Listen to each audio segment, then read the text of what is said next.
Vous êtes déterminé à tout faire pour réussir. Vous vous fixez un objectif. Je veux faire 250 000 euros cette année. Je vais perdre 10 kilos pendant les 7 prochains mois. Je veux prendre 5 kilos durant les 6 prochains mois. Vous commencez. Un jour, 2 jours, une semaine. Vous ne voyez aucun résultat. Puis vous abandonnez. Et tout l'effort fourni durant ce temps est réduit à zéro. Ensuite, on se culpabilise du fait d'avoir abandonné. Et sans se rendre compte, on plonge dans un cycle entre culpabilité et mauvaises habitudes. Plus le temps passe, plus le cycle se renforce. Alors que pour changer, en pire ou en meilleur, vous n'avez pas besoin des objectifs, mais d'un système. Des petites habitudes que tout le monde ignore et en accorde peu d'importance. Bonjour, c'est Abaka. Ça fait plus d'1 an que je n'ai pas publié de vidéo sur cette chaîne aujourd'hui. Pour le retour, nous allons voir comment hacker son comportement pour être meilleur 37 fois dans tout ce que vous voulez faire. Dans n'importe quelle compétition, les gagnants et les perdants ont le même objectif. Gagner la compétition. Ce qui diffère les gagnants des perdants, ce n'est pas l'objectif, puisque c'est le partage tous les deux. Ce qui les différencie, c'est plutôt le système mis en place pour atteindre cet objectif. Donc on peut voir clairement que l'objectif n'est certainement pas la chose la plus importante pour réussir n'importe quel projet ou ambition.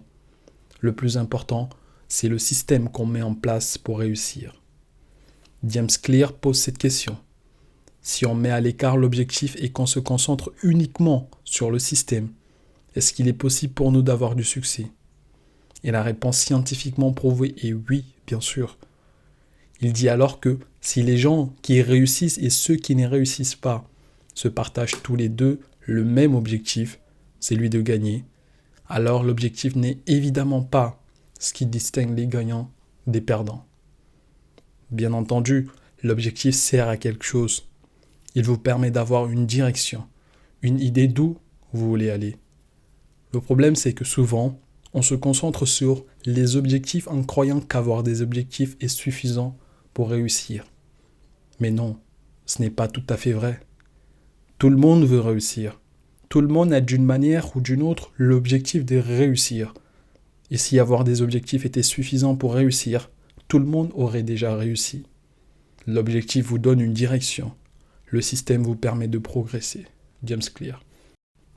Construire un système, le noyau central de la réussite.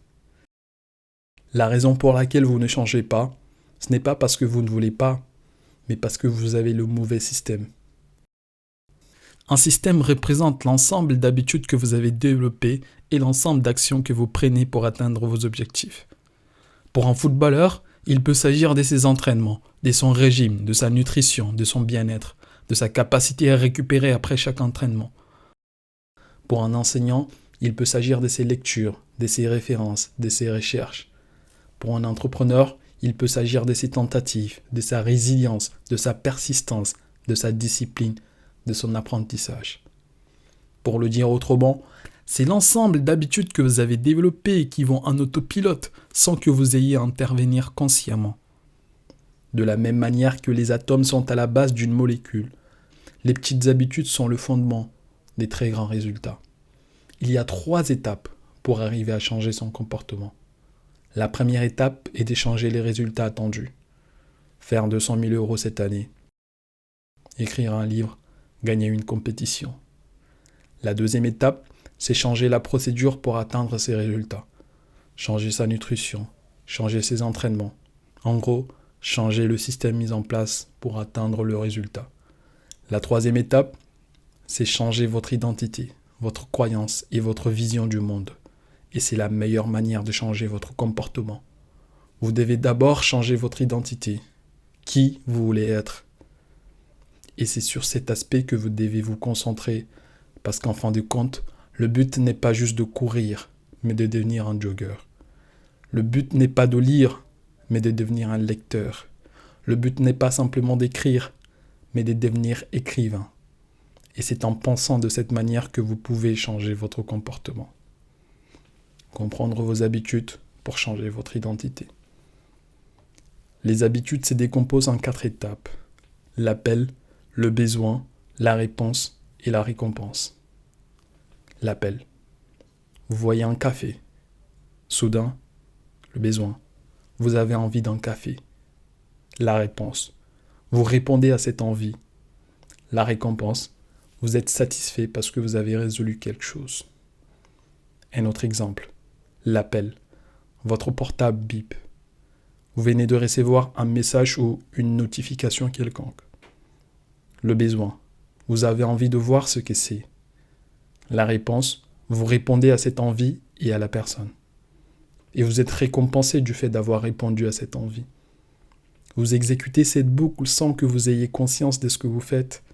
C'est ce qu'on appelle une boucle d'habitude. Maintenant, voyons comment vous pouvez hacker toute cette procédure en votre faveur pour vous permettre de développer des habitudes qui peuvent vous rendre meilleur.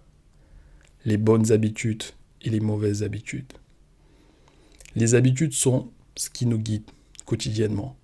Ce sont des choses qu'on fait quotidiennement, inconsciemment, sans besoin d'une motivation pour les faire. Parce qu'on les a fait tellement de fois. C'est l'équivalent d'un programme informatique. On a l'habitude de prendre et consulter notre portable même quand il n'y a rien à consulter, simplement parce que c'est une habitude qu'on a répétée tant de fois et qu'on continue de répéter sans se rendre compte. Les mauvaises habitudes.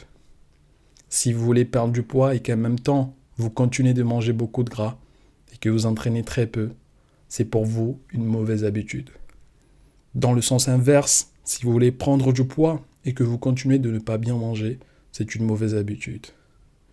Voici 4 techniques pour adopter des bonnes habitudes. Premièrement, la rendre visible. Si vous voulez adopter l'habitude de lire des livres, alors une astuce pour vous aider dans la quête de cette habitude est de poser des livres partout, là où vous vivez.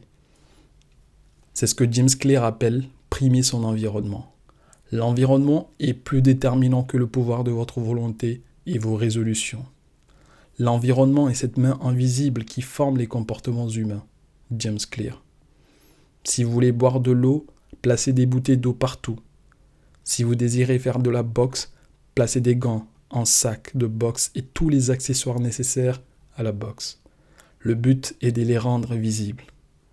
Le simple souhait de vouloir faire quelque chose est trop vague pour vous donner un quelconque momentum. Vous devez avoir plus de précision sur ce que vous voulez faire et sur comment le faire et où le faire. James Clear conseille d'utiliser cette formule. Comportement, plus temps, plus location.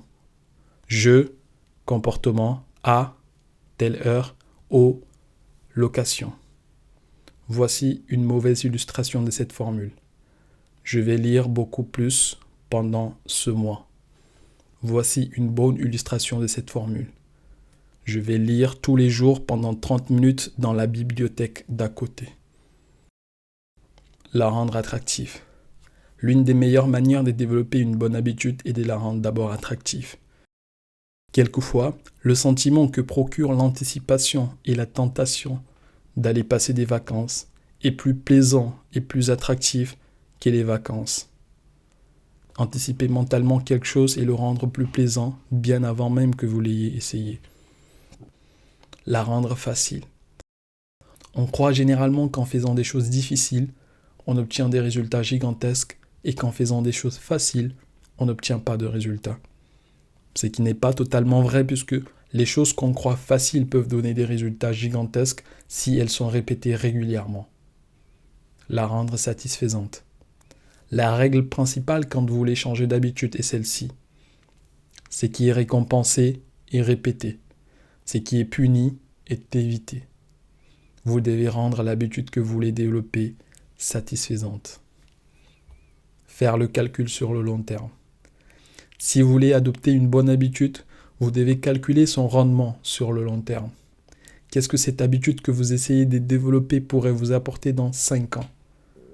Si vous aspirez à devenir footballeur et que vous voulez développer une habitude saine, vous entraînez 7 fois par semaine et toutes ces choses connexes. Vous devez déduire le bénéfice de cette habitude sur le long terme. Sur cet exemple, le bénéfice pourrait être de jouer dans une équipe professionnelle, gagner des millions et tous ces autres avantages associés.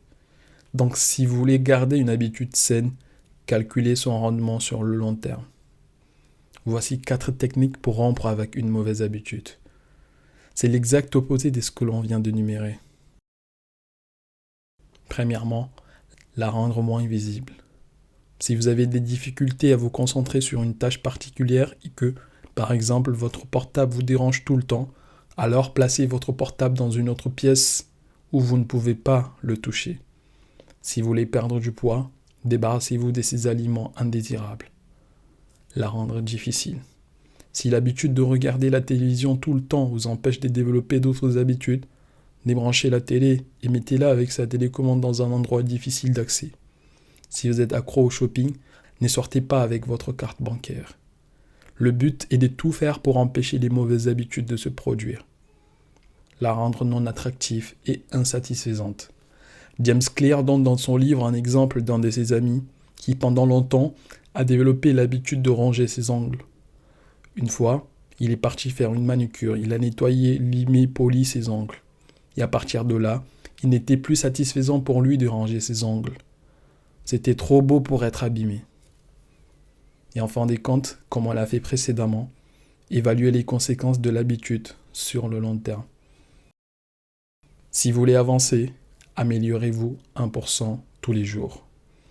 On croit généralement qu'une seule action massive peut tout changer et nous faire réaliser notre objectif. Mais non, c'est faux et c'est généralement très rare.